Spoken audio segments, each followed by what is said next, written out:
Lalu bagaimana membaca hasil putusan MK besok? Kita bergabung bersama rekan saya Niluh Puspa di gedung MK. Silakan Niluh.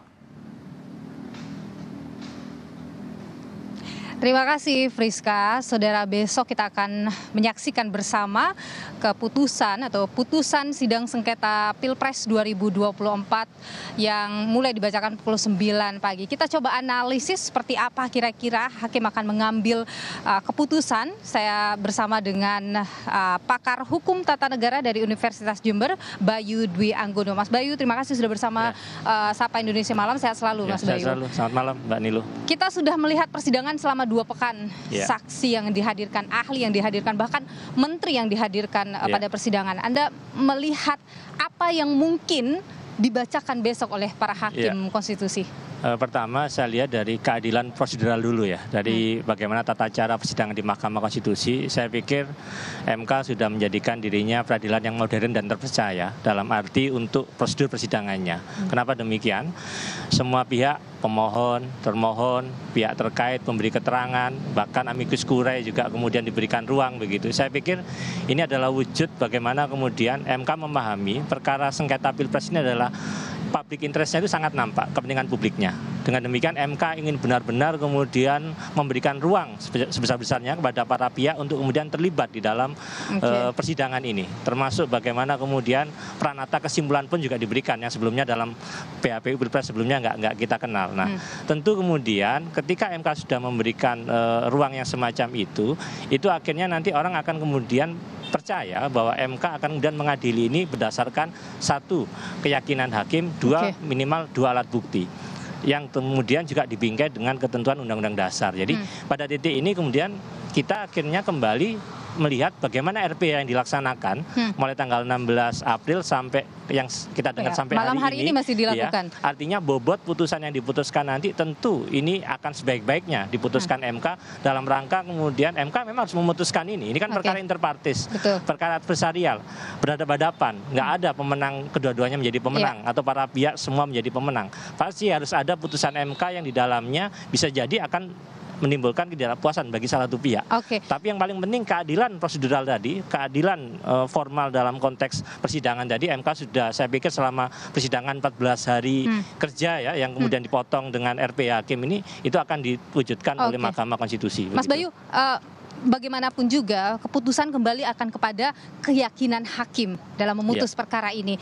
Anda melihat saksi, alat bukti yang dihadirkan, bahkan menteri yang dihadirkan sudah cukup membantu untuk meyakinkan hakim. Kalau menurut Anda itu cukup? Ya, saya lihat pada titik ini pemohon, termohon, pihak terkait ya, utamanya kalau saya lihat sengketa Pilpres ini kan agak berbeda dengan yang sebelum-sebelumnya. Ini seperti yang menjadi termohon itu kan seperti pihak terkait. Bahkan kita lihat KPU hanya menghadirkan 1 ahli 2 saksi ya. Alat buktinya pun juga menurut saya sekitar 100 sekian bandingkan dengan pemohon yang 400 sekian atau pihak terkait yang juga cukup banyak.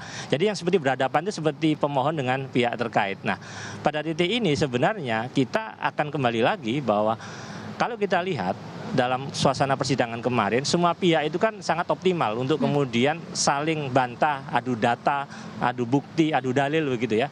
Maka sebenarnya sesuai dengan Undang-Undang MK dan peraturan Mahkamah Konstitusi, putusan Mahkamah Konstitusi itu kan didasarkan pada keyakinan hakim dan berdasarkan alat bukti, yang sekurang-kurangnya adalah 2 alat bukti. Saya meyakini putusan besok itu akan sangat tergantung, sekali lagi yang menentukan adalah keyakinan hakim.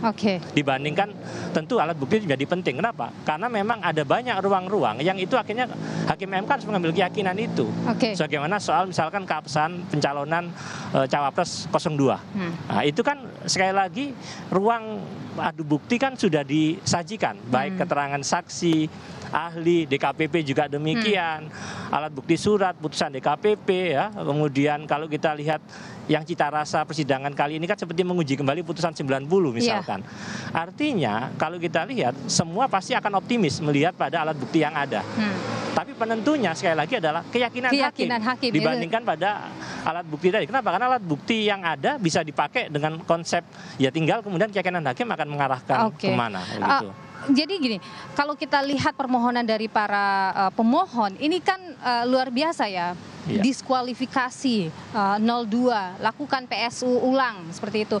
Anda melihat ini besar peluangnya itu bisa diterima oleh hakim? Ya, yang pertama kan tentu yang akan dijawab oleh hakim MK adalah apakah kemudian perkara ini yang tidak menggunakan penghitungan ya, perselisihan penghitungan perolehan suara ya, hasil perolehan suara, tapi pada proses yang kemudian oleh pemohon dikatakan bahwa perolehan suara paslon 02 itu ya, karena menurut dalil dari para pemohon itu melalui proses-proses yang tidak sesuai dengan asas pemilu yang jurdil begitu ya, yang tentu juga dikatakan bertentangan dengan konstitusi dan lain sebagainya. Nah, tentu kemudian kalau kita lihat bagaimana hakim Mahkamah Konstitusi kemudian akan memutuskan apakah seperti PHPU sebelumnya. Saya meyakini kalau pada titik ini MK memang tidak akan terikat pada soal hanya penghitungan hasil. Kenapa? Karena dari persidangannya nampak MK kemudian mempertimbangkan untuk menguji dalil-dalil yang terkait di luar penghitungan suara. Sampai memanggil menteri kan. Nah, tentu kemudian setelah MK masuk pada pokok perkara yang di luar perolehan suara tadi, kembali lagi sejauh mana dalil-dalil tadi. Kan dalil-dalilnya ada beberapa. Nah, kalau kita lihat yang paling nampak dalam persidangan selama ini kan soal keabsahan pencalonan. Sehingga petitum pemohon bicara diskualifikasi keseluruhan paslon 02 ataupun alternatif dibuat oleh pemohon hanya calon wakil presidennya. Nah, tentu memang yang akan paling berpengaruh menurut saya putusan besok ya, selain kemudian misalkan soal bansos, dugaan keterlibatan aparat, menjabat kepala daerah, aparat desa ya, maupun proses saat pemungutan, penghitungan atau rekapitulasi, itu yang akan menentukan besok adalah justru memang proses pencalonan tadi. Oke, nah, putusan 90 itu? Putusan 90, tapi sebenarnya bukan putusan 90-nya, karena MK kan tidak punya kewenangan menguji putusan 90 melalui sengketa Pilpres. Karena pengujian undang-undang ya harusnya nanti dilakukan dengan tahapan pengujian undang-undang sendiri. Jadi titik beratnya nanti di pencalonan Gibran? Ya, soal kemudian yang dikaitkan dengan tindakan KPU yang menurut pemohon ya tidak melakukan perubahan peraturan KPU. Kenapa demikian? Karena MK terlihat memang ingin mendalami itu, terbukti di persidangan terakhir 5 April mengundang DKPP. Mengundang DKPP, kemudian secara khusus ingin kemudian positioning DKPP seperti apa sih terhadap tindakan KPU, apakah kemudian KPU memang menurut DKPP melakukan pelanggaran etik dan lain sebagainya. Yang sayangnya pada tanggal 5 April DKPP kan kemudian hanya mengatakan kami sudah membuat putusan, silakan MK untuk mempelajari sendiri. Karena jadi ada peluang diskualifikasi cawapres itu? Kalau bicara soal optimisme dalam persidangan, saya pikir semua pihak optimis, pasti pemohon, termohon. Nah, kalau kemudian bicara keabsahan, ya putusan MK karena petitumnya ada permohonan diskualifikasi, MK harus mempertimbangkan itu. Apa bisa implikasi yang muncul kalau misalnya ternyata ada keputusan soal itu? Ya, kalau bicara soal pencalonan ya, kalau hakim MK yakin kemudian didukung alat bukti, yakin bahwa ada persoalan dalam pencalonan, maka petitum pemohon soal diskualifikasi itu bisa jadi itu juga akan menjadi opsi putusan MK. Tapi apakah MK akan mengambil keputusan itu kan tentu tadi soal keyakinan dan pada alat bukti. Kalau bicara peluang ya peluang itu ada. Terbuka. Dan menurut saya justru ruang perdebatan hakim MK yang sangat keras menurut saya adalah soal keabsahan pencalonan itu ketimbang dalil-dalil yang lain. Itu pandangan saya begitu. Terbukti dari jalannya persidangan kemarin, saksi ahli yang dihadirkan oleh pemohon, pihak terkait itu lebih banyak bicara soal apakah MK berwenang untuk menyidangkan soal keabsahan pencalonan, karena termohon kan mendalilkan termasuk pihak terkait itu harusnya adalah ruang di Bawaslu dan PT UN. Nah, tapi kan ahli saksi dari pemohon termasuk DKPP sendiri yang dihadirkan itu kan bisa jadi juga faktor pembedanya ada di sana, juga membantah bahwa MK berwenang karena kan MK ini pengadilan terakhir untuk menyidangkan sengketa politik dalam konteks hasil Pilpres. Jadi di mana lagi kalau tidak di Mahkamah Konstitusi? Kita lihat profil dari 8 hakim karena memang Hakim Anwar Usman kan tidak diikutkan dalam sengketa Pilpres karena sudah ada putusannya begitu ya. Anda melihat 8 hakim ini mampu menghadirkan putusan yang progresif di kali ini? bagi saya apapun putusan yang dihasilkan oleh hakim MK itu kalau sepanjang berdasarkan pada keyakinan didukung 2 alat bukti ya dan kemudian memang melalui fakta-fakta hukum, maka bagi saya itu adalah putusan yang memang harus kita terima sebagai sebuah putusan yang berkeadilan. Oke, Anda optimis bahwa 8 hakim ini adalah hakim-hakim yang integritasnya bisa kita percaya? Kalau bicara soal integritas, saya meyakini dengan melihat selama proses persidangan selama ini ya, 8 hakim itu sudah melaksanakan tugasnya secara profesional. Bagaimana mereka kemudian tidak membeda-bedakan pemohon, termohon, pihak terkait, pihak lain pemberi keterangan, menteri misalnya. Kita lihat bagaimana di sidang tanggal 5 April itu, bagaimana semua hakim sangat aktif untuk menggali ya, bagaimana keterangan DKPP juga demikian, termasuk ketika saksi, ahli. Saya pikir itu menunjukkan mereka berpegangan bagaimana profesionalitas dalam melaksanakan tugas. Oke. Tapi perbedaan pandangan kan pasti terjadi nih antara hakim. Buktinya sampai sekarang masih RPH berlangsung. Itu yang kita tidak akan ketahui. Yang tahu adalah 8 orang hakim dalam RPH yang memang nampaknya berlangsung sangat keras ya. Tapi kira-kira apa yang mungkin diperdebatkan oleh hakim untuk mengambil keputusan untuk besok ini? Iya, soal petitum pemohon. Petitum pemohon kan sekurang-kurangnya putusannya itu kan tidak dapat diterima kalau syarat formil permohonan tidak dipenuhi. Ya, misalkan soal kedudukan pemohon, objek permohonan, syarat formil permohonan. Tapi saya yakin pada titik ini MK akan seperti tahun 2019, dia masuk pada tidak hanya pada soal penghitungan suara begitu ya, dia akan masuk pada dalil-dalil substansial yang didalilkan oleh pemohon. Maka kalau seperti itu kan hanya tinggal 2, permohonan dikabulkan jika memang ada beralasan menurut hukum atau ditolak jika tidak beralasan menurut hukum. Tapi variasinya sangat dimungkinkan ya sangat dimungkinkan karena MK sendiri sudah meyakini di PMK-nya di luar amar yang disebutkan tadi dimungkinkan ada amar-amar lain. Nah, petitum pemohon ini kan menarik. Amar-amarnya ini kan tidak sebagaimana sekedar dikabulkan atau ditolak. Ada bicara diskualifikasi, ada bicara PSU. Nah, bicara diskualifikasi tadi maka saya meyakini perdebatannya akan sangat besar terkait keabsahan pencalonan. Karena itu yang diperdebatkan oleh hakim. Kemungkinan besar salah satunya itu. Terbukti apa? Dari persidangan yang dilaksanakan, sebagian besar bukti-bukti saksi ahli yang dihadirkan pemohon, pihak terkait ya, kemudian MK ketika kemudian menghadirkan DKPP itu fokus pada isu itu. Oke, ini kan juga yang menarik dalam sidang sengketa Pilpres kali ini adalah ada amicus curiae yang kalau informasi dari jubir MK sampai dengan hari ini masih ada masuk itu ada 50. Meskipun yang kemudian diterima hanya 14 yang kemudian dibawa ke Hakim Konstitusi. Anda melihat itu akan dipertimbangkan oleh hakim?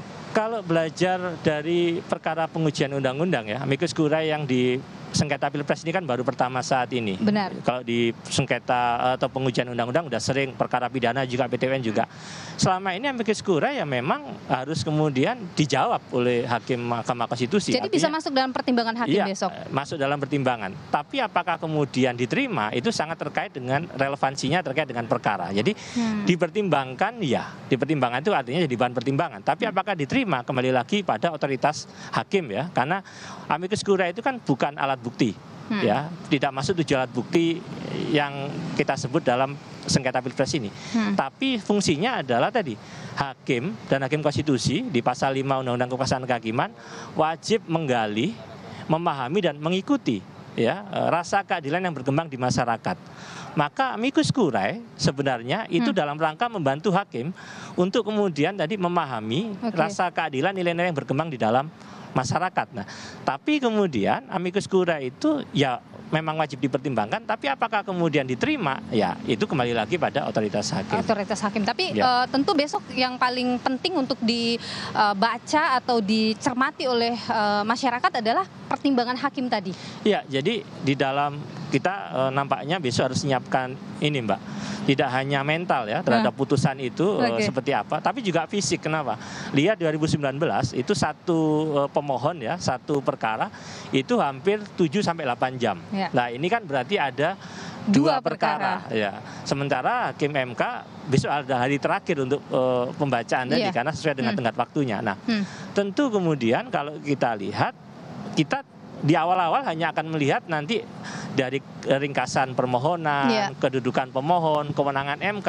Baru agak lama kita akan baru masuk nanti setelah jawaban termohon, pihak terkait. Baru kita akan nanti masuk pada pertimbangan fakta-fakta hukum.